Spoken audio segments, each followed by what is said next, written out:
एक बार अल्लाह ताला ने मलकुल मौत से पूछा, ए इज़राइल, क्या कभी किसी इंसान की रूह निकालते वक्त तुम्हें रहम भी आया? मलकुल मौत ने अर्ज किया, या अल्लाह, 2 बार मुझे रूह निकालते वक्त दिल से बहुत दुख हुआ, इतना कि अगर तेरा हुक्म न होता तो मैं हरगिज वो रूहें कब्ज न करता। मलकुल मौत ने कहा, या अल्लाह, पहली बार जब मुझे एक नवजात बच्चे की माँ की रूह निकालने का हुक्म मिला, वो बच्चा अपनी माँ के साथ एक तूफान जदा समुंदर में एक टूटी हुई लकड़ी के पटरे पर सवार था।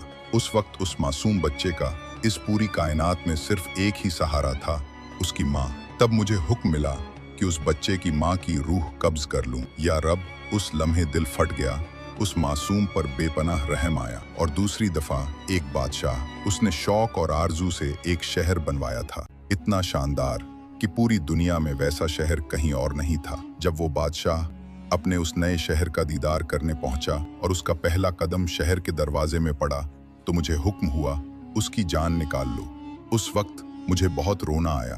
मेरे दिल में ये ख्याल आया कि इस बादशाह ने कितनी तमन्नाएं और हसरतें इस दिल में पाली होंगी, कितना कुछ सोचकर ये शहर बनवाया होगा, और अब वो सब अधूरा ही रह जाएगा। अल्लाह ताला ने मुस्कुराते हुए फरमाया, इज़राइल, तुम्हें ये जानकर ताज्जुब होगा कि जिन 2 लोगों पर तुझे रहम आया, वो एक ही इंसान था। वो बच्चा और वही बादशाह, दोनों एक ही शख्स थे।